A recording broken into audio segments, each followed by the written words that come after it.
Moments. Hello and welcome to everyone tuning in today. My name is Jen Hutton. I'm the Project Director of Online Learning and Research at California Institute of the Arts.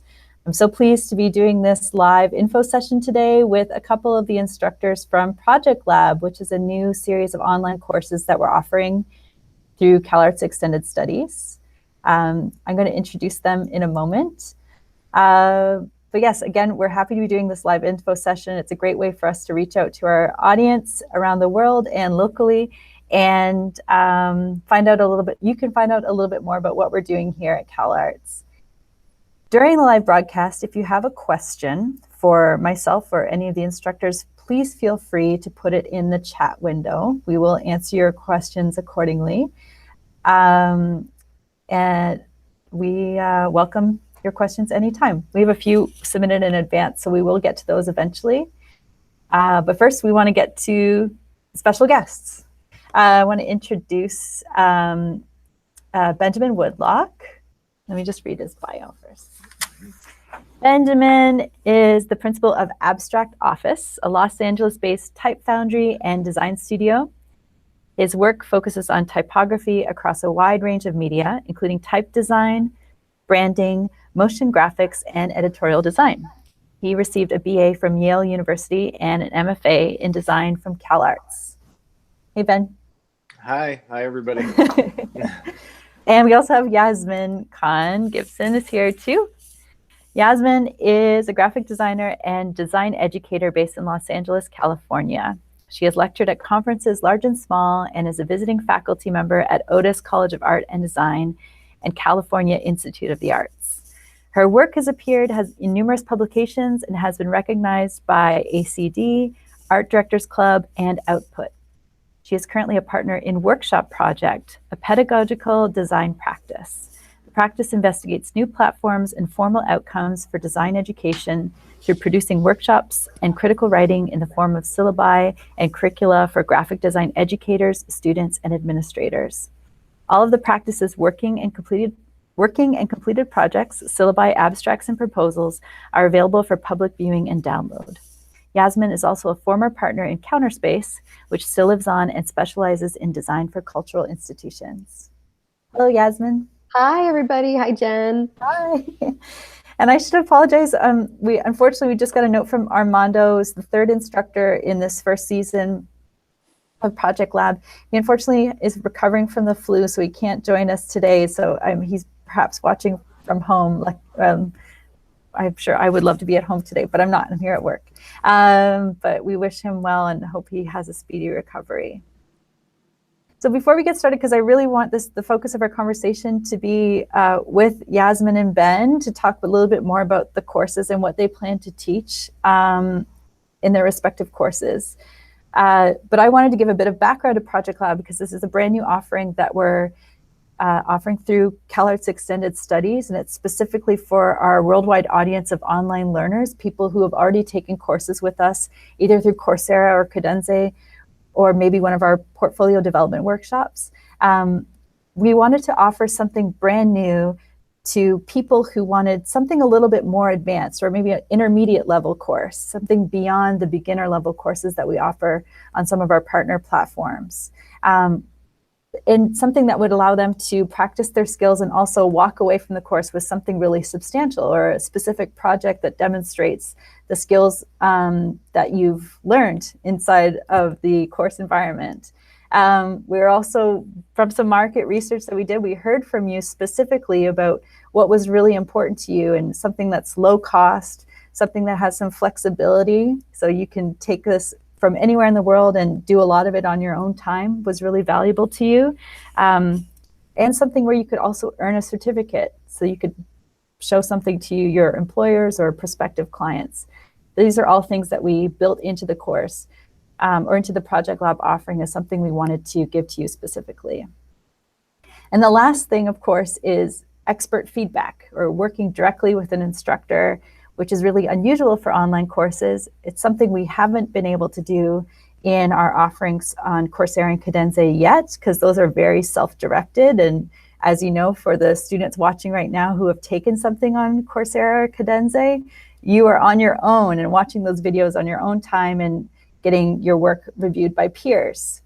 So Project Lab, you get to have some FaceTime or direct feedback from an instructor, which is really exciting for us. And both Yasmin and Ben and Armando, who unfortunately is not here, they're all experts in their field and are really excited to work with you on the projects that they designed for their courses. So without further ado, I want to pass this over to Ben, and maybe you can talk a little bit more about the type design course that you are teaching. Sure. The course that I'm going to teach is going to be a kind of an open workshop for people to work on the typeface ideas or lettering ideas that they have. I sort of have a hybrid practice of graphic design and type design. And I found that skill of type design is really huge for my practice in graphic design. And so I think that it's a sort of course that people can get a lot out of if they're thinking about branding and thinking about sort of typography on a deeper level. So it's an open workshop, and my plan is to give video feedback and to have all of the learners in the class participate in feedback as well by posting our work on the forum and sort of having an open discussion, which I think is really important in a situation like that. So that's kind of the plan. I can't wait. I can't wait to meet everybody and see what everybody has. Yeah, no, that's fantastic. Well, I know you've been working as a type designer for some time. There's echoes of Ben Woodlock all over CalArts as we speak. We see McBean, or it's used often in a lot of our publications. Yeah, that's awesome. I love that. Yeah, no, CalArts was an incredible experience for me, getting my MFA there and learning type design from a community of designers that has been putting out really unique type design for many years. So I think there's a particular sort of flavor and exuberance to CalArtian type design, and I hope that some of that can kind of rub off on the course as well. So yeah, I'm excited. Yeah. Well, I should back up a bit because I realize I dropped the name of something that some of our viewers may not realize, but McBean is the name of a typeface that Ben designed just a few years ago, specifically commissioned by CalArts, and we've used it in some promotional material. If you've taken some of our courses on Coursera, you'll see it in some of the title screens and different places, but it's a unique typeface to CalArts. And I guess if you wanted to get a closer look, you can also find it on your firm's website. Is that correct? On Abstract Office? That's right. We just put out a retail version of it, so it's a lot bigger and there's more styles. Additionally, I think we might take a closer look at the actual files that I made for that project, because I think they'll be useful as a learning tool as we're kind of diving into the software as well. So you'll see more McBean if you join up with this course. Can I ask you, Ben, before we go over to Yasmin, because I'm curious, because I know a lot of designers, you have to have a good handle on type for various projects, be it designing a book or a brochure or publication or what have you. Mm-hmm. But why would a designer want to learn type design, or what are the advantages to learning even just the fundamentals of type design as a designer? Well, practically speaking, I think that one of the huge benefits of learning type design is getting really facile and familiar with vector graphics, which I have found in kind of the real designing world that sometimes is a gap in people's knowledge. And so especially when you're talking about branding and you're talking about making logos and that sort of graphic design, really drawing with vector graphics, a background or even having studied type design just in one course can be hugely beneficial. And then on top of that, there's really just, if you have a passion for typography, it's a way to get closer than ever, so to speak, and really dive into the nuts and bolts of what makes typography work, what gives a typeface its personality, And so I think there's a lot of benefit too to just kind of your regular graphic design practice and the ability to choose the right typefaces and use them well and things like that. That's great. Oh, cool. No, thank you. And I think that's actually a really good segue for Yasmin too, in terms of like working with type systems and choosing the right type for your project as well. Yeah. So Yasmin, do you want to talk a little bit about your course, publication design? Sure. Like Ben's class, publication design is a process-driven class. So it really isn't about layouts per se or creating publication templates. It's much more about engaging with content and developing systems and structures that work in the context of a publication.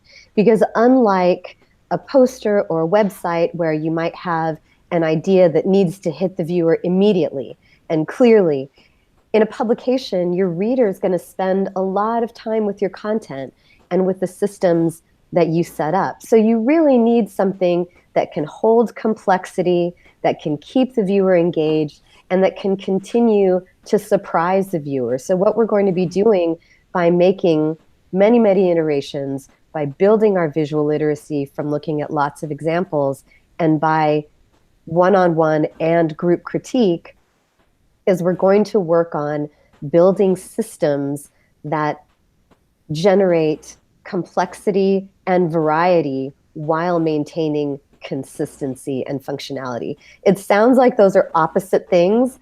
Oh, that's an attractive way to freeze the screen. Oh, no. I'm looking at the frozen screen going, really, that's the frame that it had to freeze? You look fantastic. I don't think you have anything to worry about. I'm really not sleeping on the job. We're still a captive audience. I can hear you fine. Apologies to the audience at home. But, no, but yeah, even though it sounds like two opposite things, that something can be functional and clear, yet complex and surprising. I mean, that is sort of the hallmark of a really good publication system, that it can do all of those things.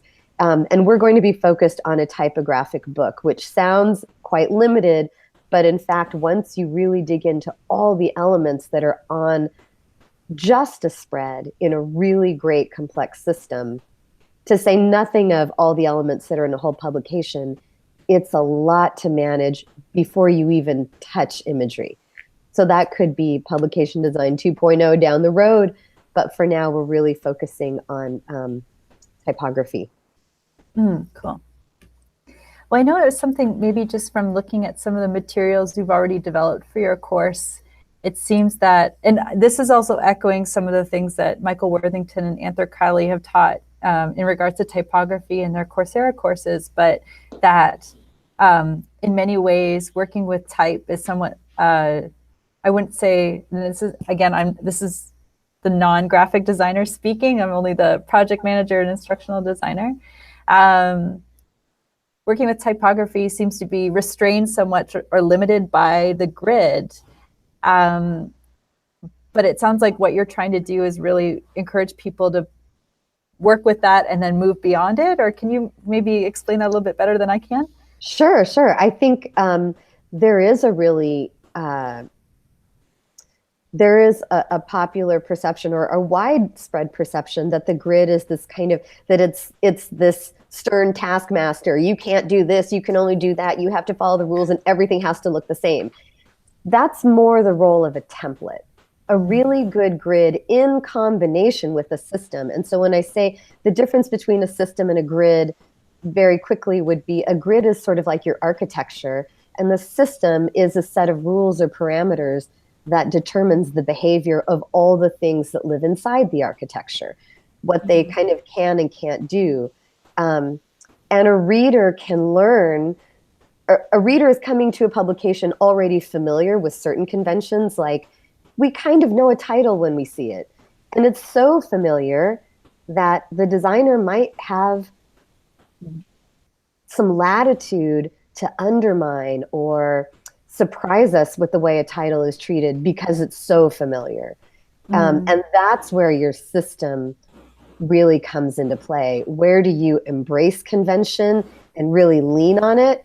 And where do you use convention as a way, or expectations as a way to lead your reader to a surprise. And all of this happens within the context of the grid.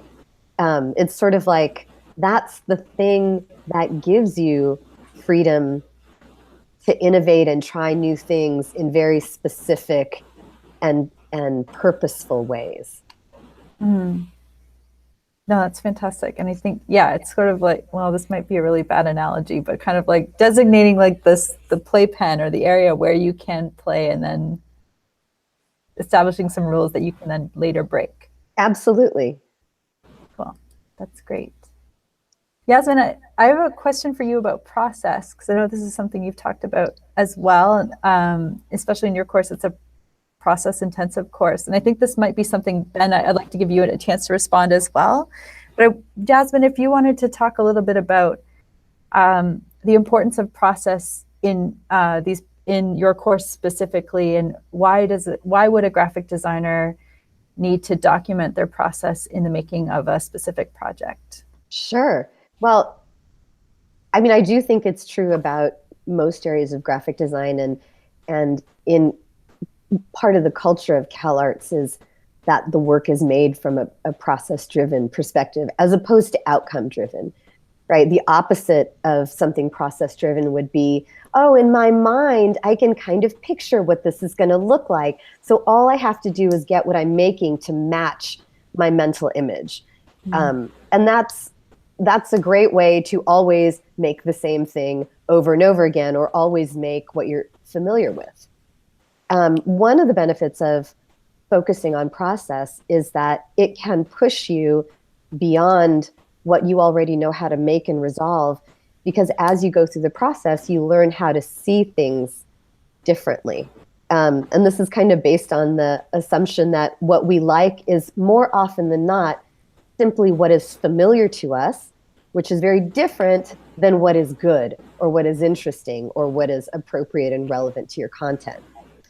So when in publication design in particular, as I mentioned before, a publication is such a complex thing with so many moving parts. It doesn't matter how long you've been doing it. There's really no way to get your head around everything all at the same time up front and then execute it. So what happens during the process is, as you make, your idea develops depth and complexity over the course of the process. And the outcome, many times, is a surprise to you, because you've gotten to a place and you've learned to see your content and think about your content in a way that you could not have predicted before you started the process. No, I'm sure it's just an evolving thing, something that's always changing. Absolutely.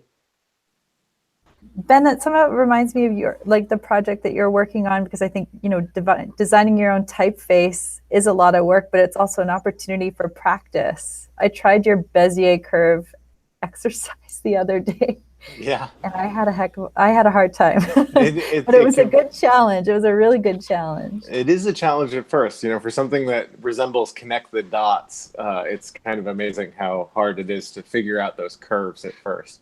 But one of the things that Yasmin said struck a chord with me about, having an unexpected outcome from, wielding a new sort of process or approaching the process in a different way.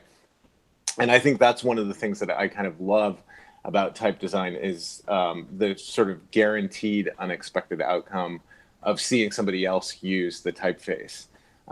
So I think that's a sort of a unique thing about typeface design that's really exciting to me, that you're creating a tool that then other designers get to use in their own ways. And I have to say, anytime I see somebody else using my typeface, I'm surprised by it.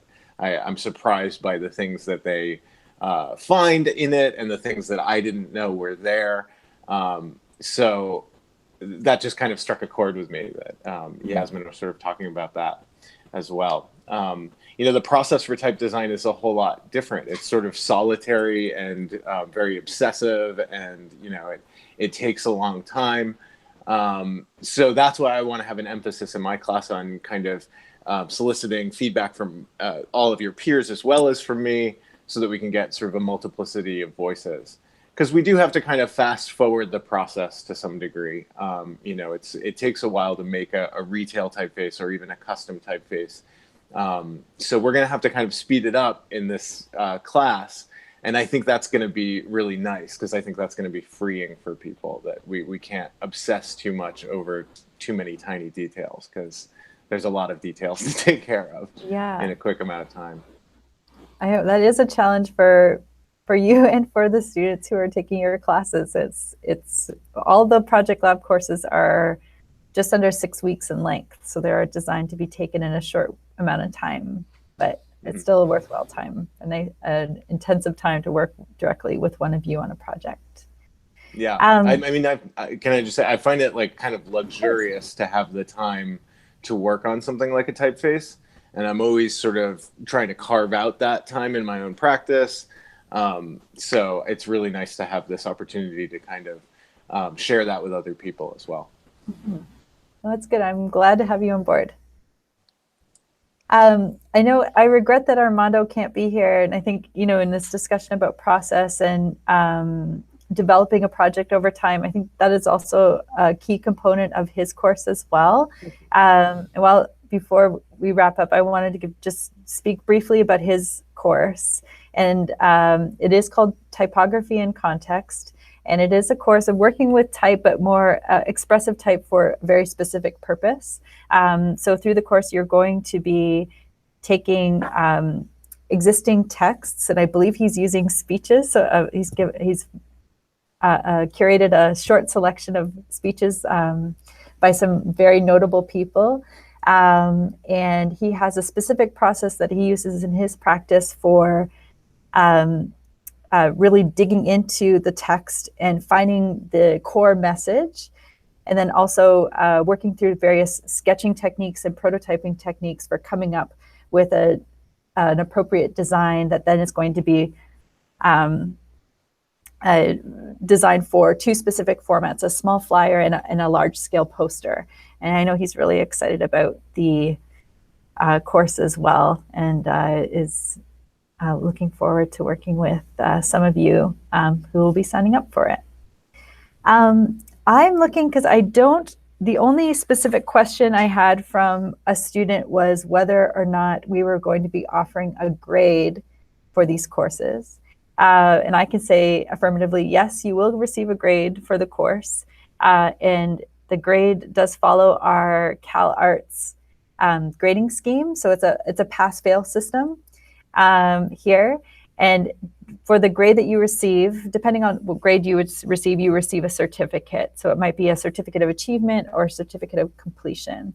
If you log on to our Extended Studies website and click on any of the course descriptions, you'll see a linked FAQ page. And maybe just for reference, I'll also link it in the description of this video after we wrap up the live stream.